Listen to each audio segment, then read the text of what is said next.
me? Did you just ask what was BGK Network for? I'm glad that you asked. Let me get the number up because I know you're going to call. So BGK was founded by Michael. What happened to the number? The number's at the top of the screen now. But anyway, get the number. As I was saying, BGK Network was founded by... It's at the bottom of the screen. Really? Really? Okay. I'm sorry for calling you Michael. Apostle, just put me back where I can talk. Just put me back, please. Wow, some people are so sensitive, right? But seriously, what you just saw was a sample of what Apostle Michael Dulaney and Evangelist Tiffany can do through virtual ministry with BGK Network. They founded BGK to help people like you and myself to put the gospel out around the world. It's a great opportunity. I do encourage you to call the number. It's more affordable than you think. Give them a call. I did.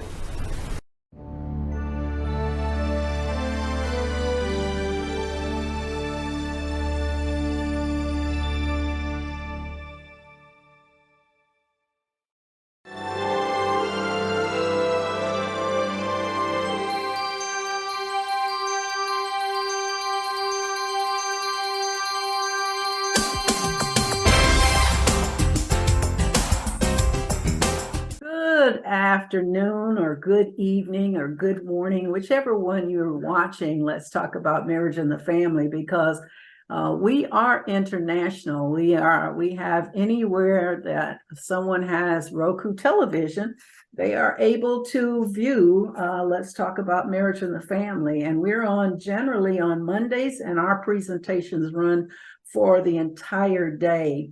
So if you miss a first portion, you have an opportunity to see it again. And many of our viewers love that aspect, because what they don't get in the first time around, they get it in the second time around. Again, I want to tell you about my little cards, and these are cards that I would like for you to help me promote Let's Talk About Marriage and the Family.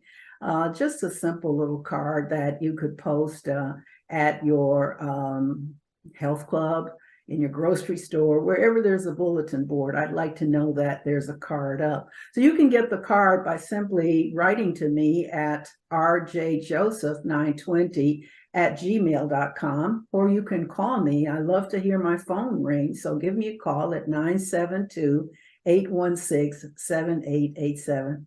I'm not going to spend a lot of time talking to you, because I have a wonderful, wonderful guest, a longtime friend, that I was able to meet several years ago when I lived in Chicago, and then we resumed our relationship with Bishop Odum when we moved to Charlotte, North Carolina. And I will never forget that I had pneumonia and I was really sick, and Bishop Odum and the late overseer Annette Salter came to Charlotte to see me, to see about me, what they could do.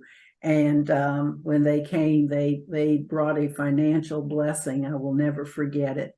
I said, here, this is something that may tide you over, and brought a substantial, I'm not talking about $1 or $2, they brought a substantial gift. And for that, I will always be grateful for their love and their affection. So there were times when I would go to Savannah, Georgia, and times they would come to Charlotte, North Carolina. So without any further, I'm going to introduce to you Bishop Matthew M. Odum, Savannah, Georgia, Temple of Glory. Hi, Bishop. How are you doing today? Good afternoon, Dr. Joseph. What a joy.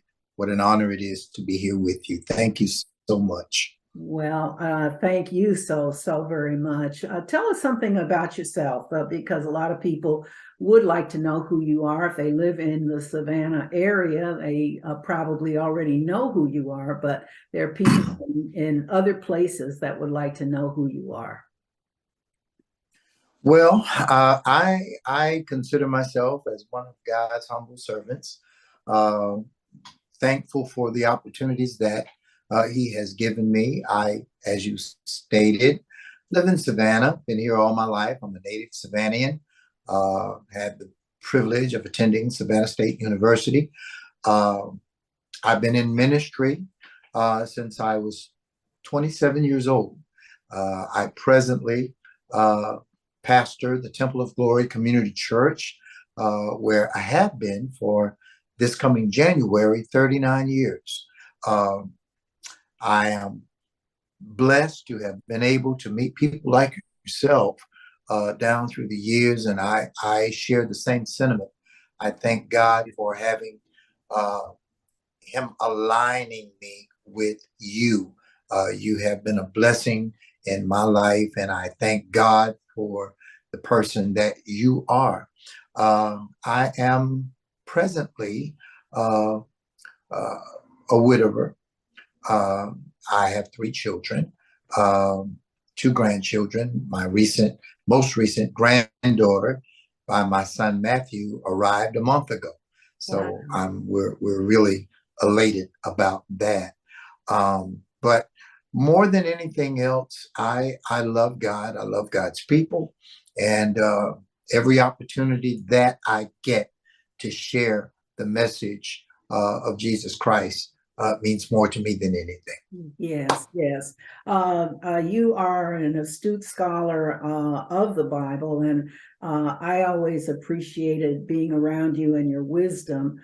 It would always just be awesome for me to come down there to Savannah, and we would have an opportunity to fellowship at a restaurant, enjoy some of the good food from Savannah, and I think you took me one time to someplace outside of Savannah, which I can't even think of the name at this particular moment, but very famous place that we went to, and you were explaining the history of how many of the residents in certain areas lost their property, and ultimately, got their property. And a lot of that golf course and a lot of those resorts there, people have built them up, but they at the cost of $200 for someone's property, because the Sure. areas were so poverty stricken. And I know that you took a lot of that to heart with the church and with the ministry. I basically remember how awesome I thought you were. I remember I was there one Sunday, and your spouse at that time, Sister Sheila, was having some emotional issues in her life. And I remember how you came out of the pulpit and went and just ministered to her. And that was so awesome. I mean, there are people there in the congregation, but you took time, which I had never seen done. I'd never seen a husband stop his own service to minister to his spouse. And the loving care that you gave to her will always be in my mind on that Sunday. And so with that, I remember us fellowshipping with you and your spouse. And unfortunately, or fortunately, however we desire to look at the situation, she was sick and passed away. So can you talk to my audience, because this is Let's Talk About Marriage and the Family. We don't often hear a bishop, a person of your stature, talk about the grief and the pain that you went through during your wife's transition, how you ministered to your children, how you had to minister to your church, and who was ministering to you during all of this. So good conversation I think you're going to bring and provide for the audience.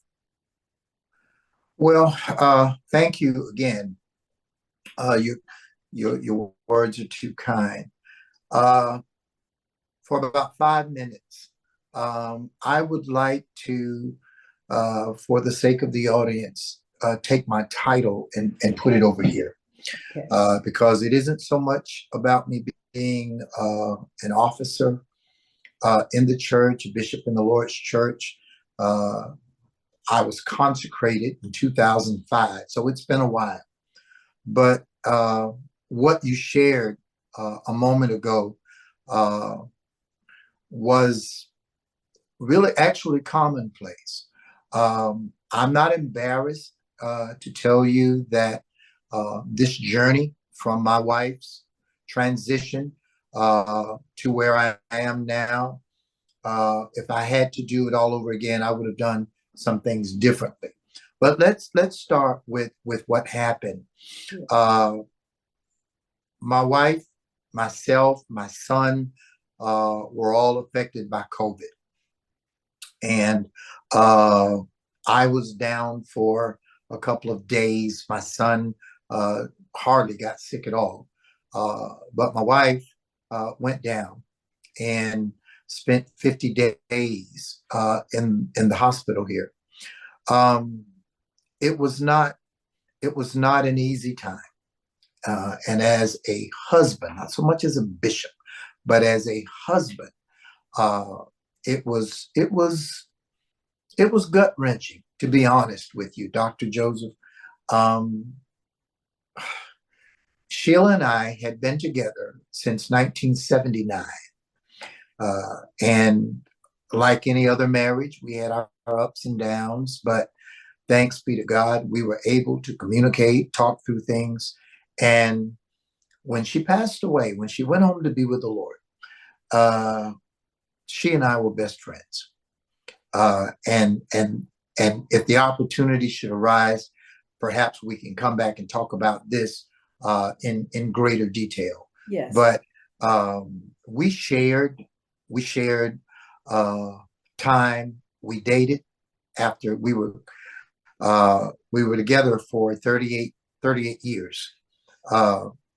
Married for 38 years. We were together for 41. We dated for 3 years and got married. But we enjoyed life. And when she became ill, I want you guys to know that in spite of the severity of her condition, it had never crossed my mind that she would transition. Mm-hmm. I was just so sure mm-hmm. that, she was going to be that miracle. I was convinced that she was going to get up and come back to church and give this testimony and just, but God had other plans. And it took me a while to come to the realization that healing is not always as we deem it to be. Sometimes God's healing is by way of transition. Yes. And that was hard. That was very hard. So I'm here with you, Dr. Joseph, and I'm of the opinion, I believe that whoever is watching this, whoever is listening to this, would much rather me be candid and to be straightforward. Part of the talking points that we shared, Dr. Joseph shared earlier, had to do with how I dealt with this. Yeah. And to be honest with you, I didn't deal with it very well. Here's why.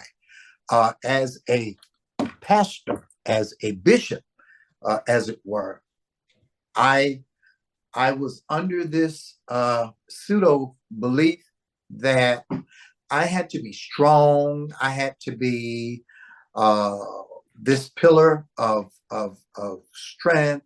I had to be graphite. I had to be stone for my children and for my church family. Yes. I eulogized my wife, my colleagues from Global United Fellowship.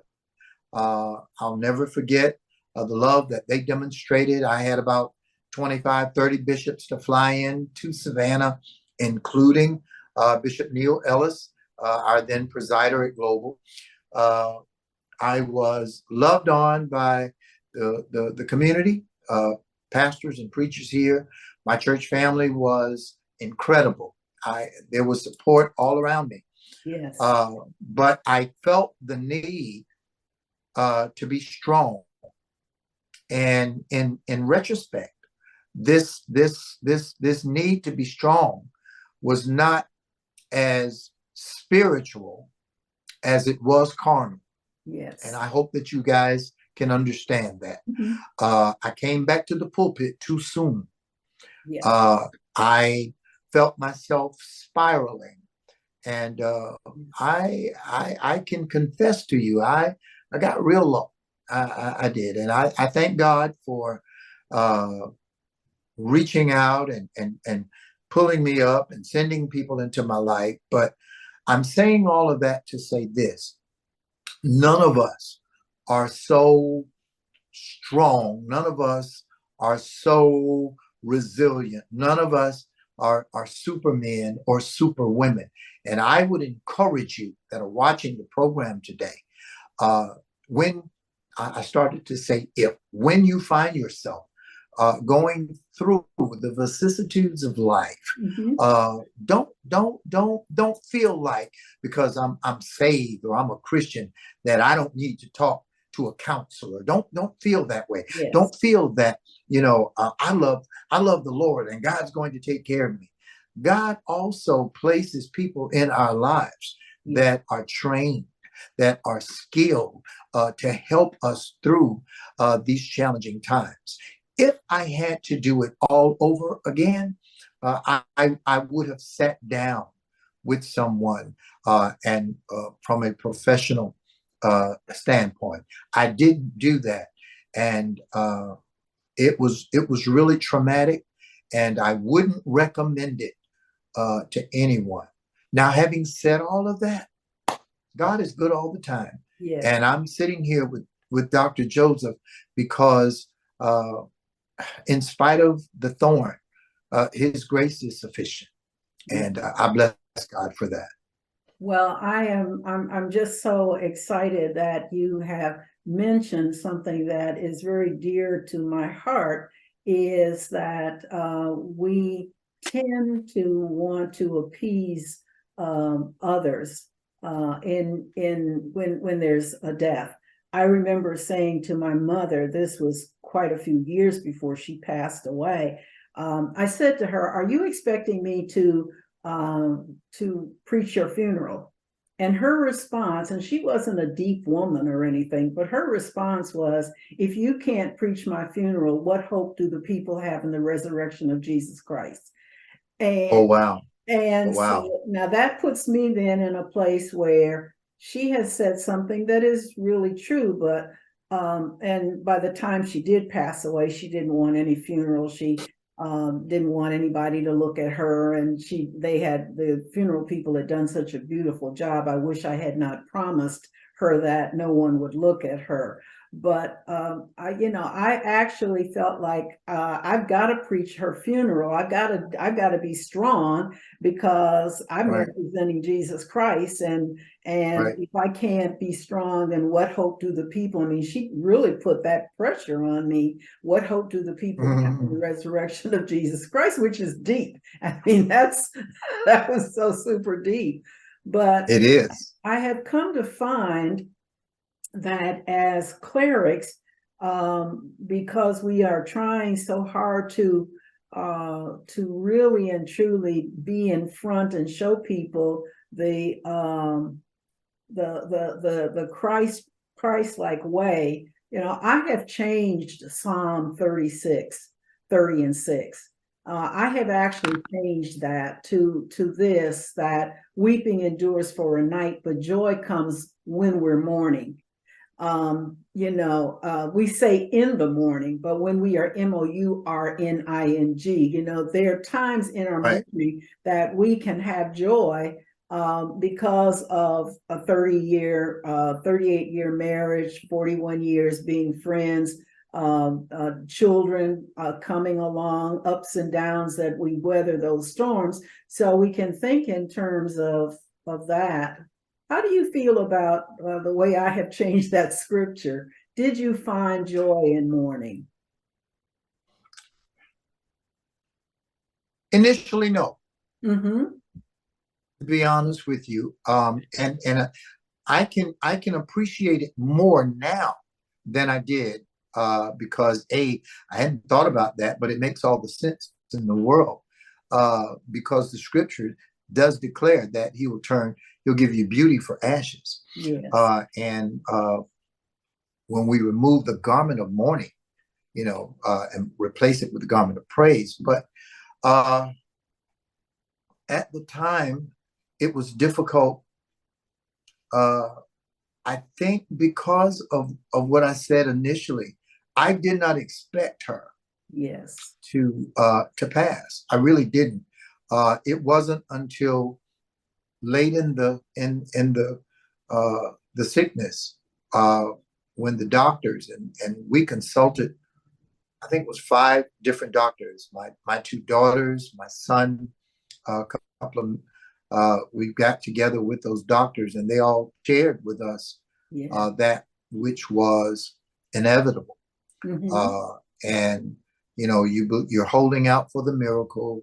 You're believing that, okay, regardless of what they say, and we had to come to grips with uh, the fact that my wife had issues with her lungs, Mm-hmm. and she couldn't breathe on her own. Yes. And she had been in the hospital so long, her muscles had atrophied. So if she were able, to live, there would be no therapy, Yes. because you have to be able to breathe to go Yes. through, therapy and what have you. So we had to come to grips with some things. So it was then that I had to go back to the God that I had been serving all these years. Yes. And like anybody else, I had my moments of why me. I had, I raised questions.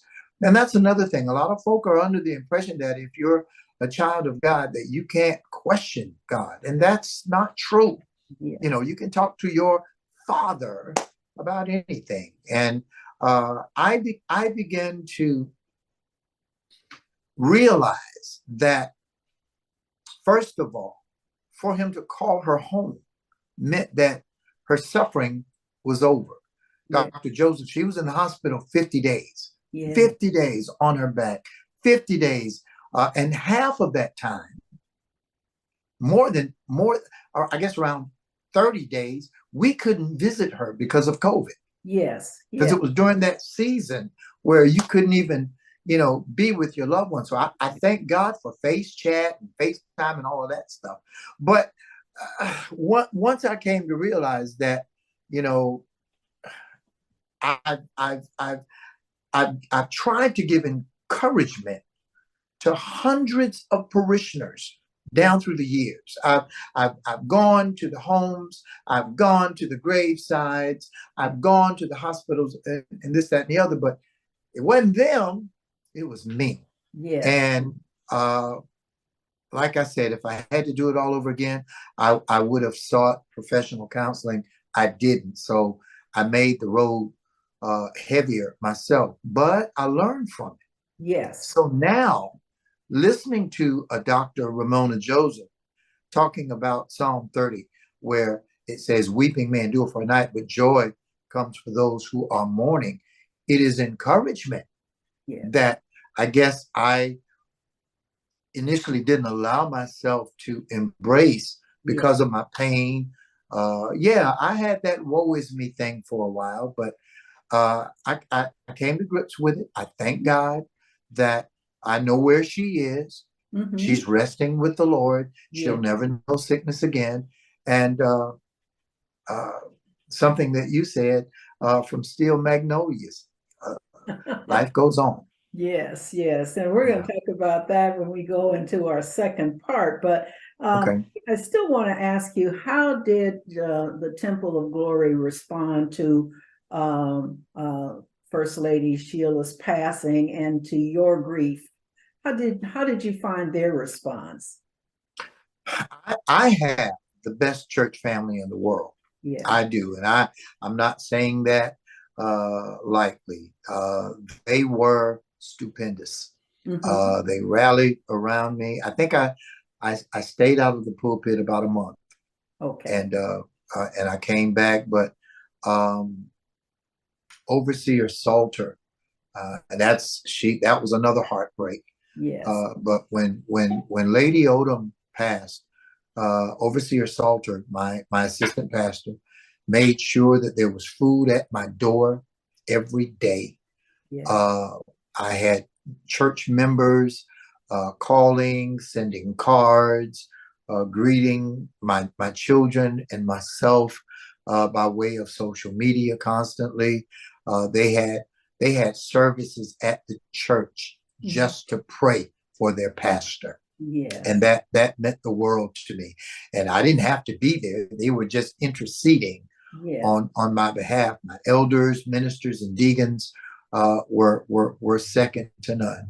They didn't rush me back to the pulpit. Yes. I chose to come back, and I came back a little early. But my church family was wonderful, and they still are.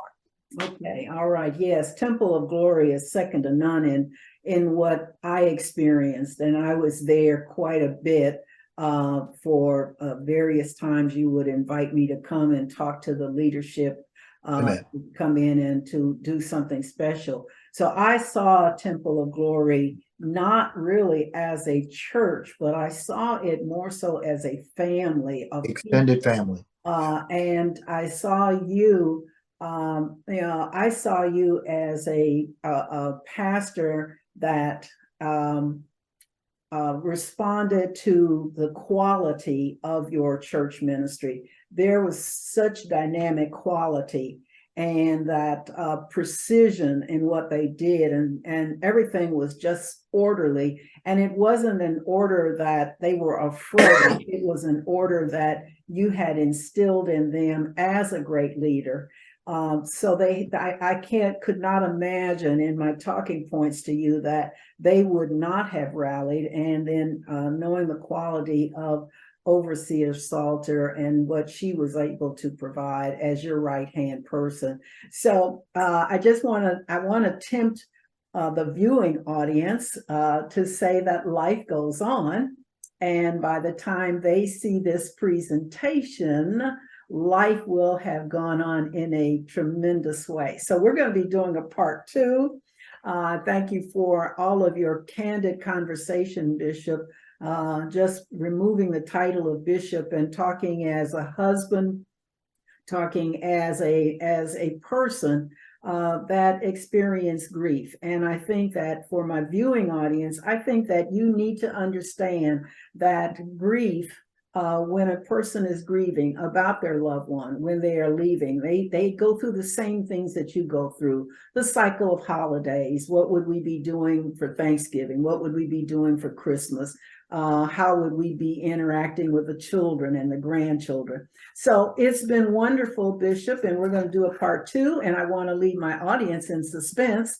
But audience, you can get my cards, RJ Joseph at 920 at gmail.com. And I think it's on the screen there. You can call me. You know, I am a professional pastoral counselor, and you can call me at 972-816-7887.